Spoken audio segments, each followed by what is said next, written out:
A paz do Senhor a todos participantes desse grupo da IBD. Dando continuidade aos nossos tutoriais, hoje nós vamos estudar a lição número 12, o chamado para decisão e compromisso, que é a parte 3 da lição, que nós estamos estudando no terceiro trimestre, que o título é Sermão do Monte e foi escrita pelo Bispo Abner Ferreira. A coordenação desse dia será do evangelista Douglas, no dia 18/9/2022. O tópico 3 diz: os dois tipos de servos. Jesus está atento ao nosso caminhar do que ao nosso falar. Quer dizer que aqui diz, Jesus está, não é mais atento ao nosso caminhar do que ao nosso falar. Aqui Jesus apresenta dois tipos de servo para nos ensinar acerca do dizer e do fazer. No 3.1, a obediência é visto de entrada nos céus. O autor aqui diz, não é difícil aprender um vocabulário religioso, memorizar e recitar versículo bíblico.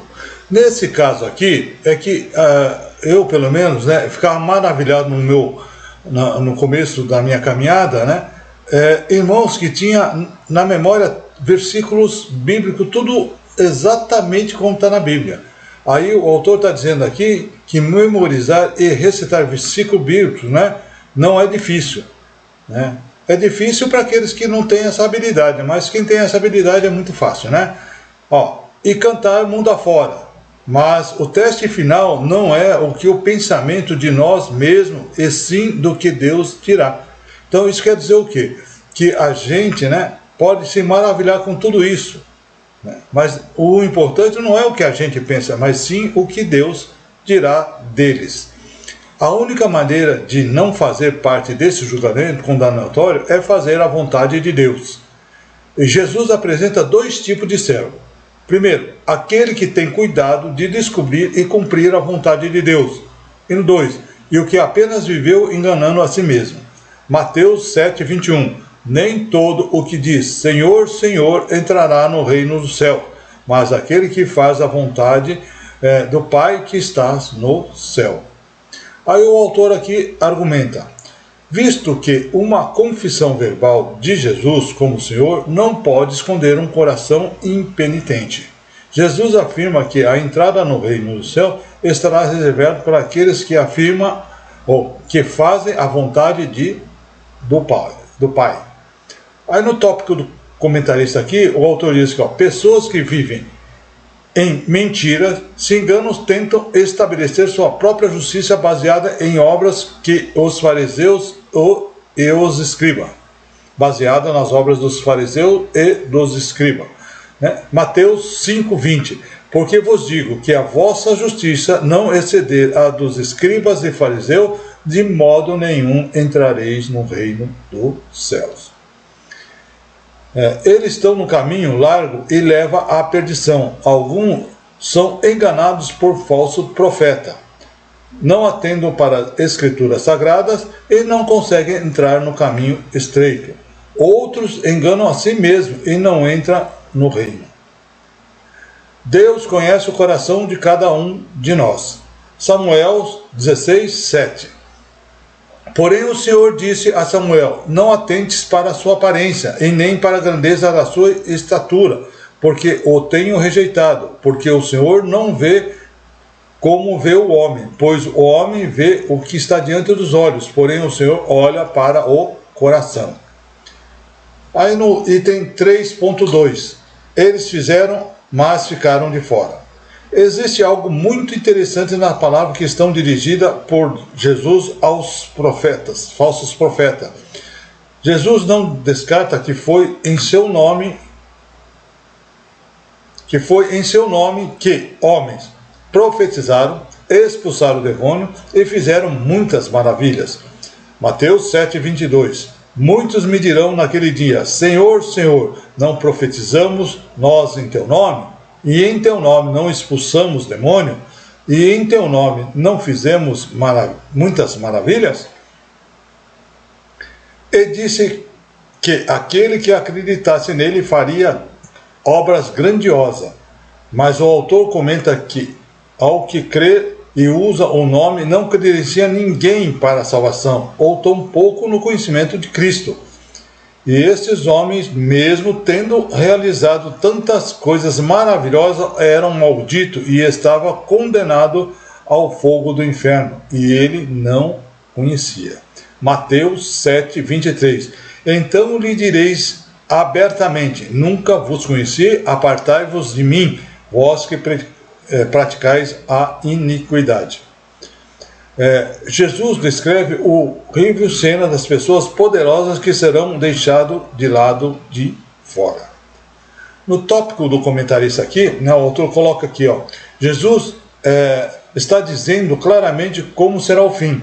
Pessoas que aparentemente pareciam ser tão usadas, ser tão diferentes de santas, não tinham nenhum vínculo de relacionamento com ele. Essas pessoas são falsos profetas e Jesus está afirmando que são capazes de profetizar, referindo-se apenas a escrever o futuro, mas ensinar.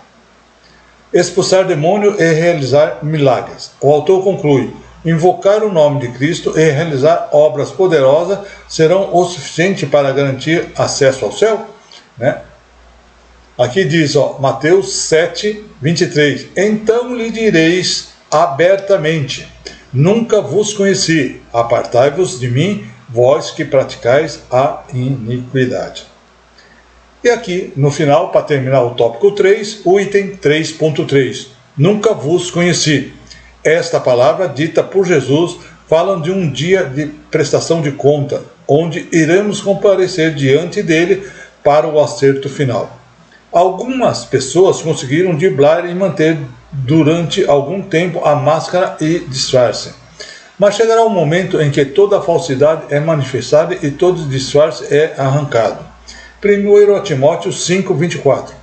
Os pecados de alguns homens serão manifestos, precedendo o juízo, e alguns manifestados depois.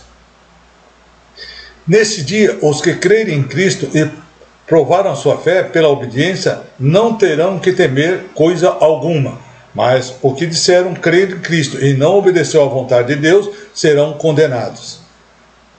E o autor também diz aqui, é essencial para a nossa vida e deixa eu colocar aqui,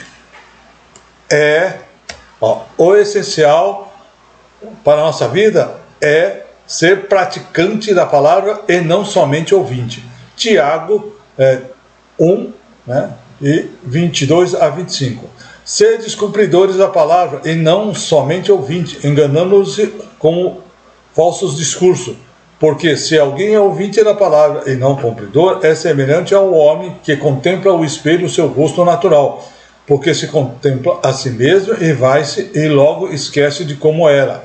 Aquele, porém, que atenta bem para a lei perfeita da liberdade e nisto persevera, não sendo ouvinte esquecidiço, mas fazedor da obra, e esse tal será bem-aventurado no seu feito. Tiago 2, de 14 a 20. Meus irmãos, de que aproveita se alguém disser que tem a fé e não tiver as obras? Porventura a fé pode salvá-lo? E se o irmão ou irmã estiverem nus e estiverem em falta de mantimento cotidiano, e se algum de vós lhe disser, ide em paz, aguentai-vos e apartai-vos, e não lhes derdes as coisas necessárias para o corpo, que proveito virá daí? Assim também a fé, se não tiver as obras, é morta em si mesma. Mas dirá alguém, tu tens a fé e eu tenho as obras. Mostra-me a tua fé sem as obras, e eu te mostrarei a minha fé pelas minhas obras. Tu crês que há um só Deus? Fazem bem. Também os demônios os crê e estremecem. Mas, ó homem vão, queres tu saber que a fé sem as obras é morta? Aí no tópico do comentarista aqui, o autor cita Adam Clarke, que diz, quantos pregadores parecem perfeitos em seus púlpitos? Quantos escritores e obreiros do evangelho, cujas obras admiramos, mas de nada são diante de Deus? não são nada porque não fazem a vontade dele. E descreve a situação horrível do homem que os dons sobressaem, os talentos são fonte de utilidade pública, apenas servem para indicadores do caminho que leva à felicidade eterna. Ele mostrando esse caminho ao povo, quando ele mesmo não pode andar nesse caminho. Mateus 7, de 21 a 23. Nem todo o que diz Senhor, Senhor entrará no reino do céu, mas aquele que traz a vontade do meu Pai que está no céu. Muitos lhe dirão naquele dia: Senhor, Senhor, não profetizamos nós em teu nome? E em teu nome não expulsamos demônio? E em teu nome não fizemos muitas maravilhas? Então lhe direi abertamente: nunca vos conheci.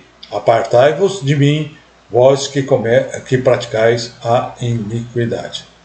Bem, aqui nós terminamos então o tópico 3 e também a lição número 12. Né? Aguardo todos na última lição do trimestre, a número 13. Muito obrigado por assistir. Até lá, se Deus assim o permitir.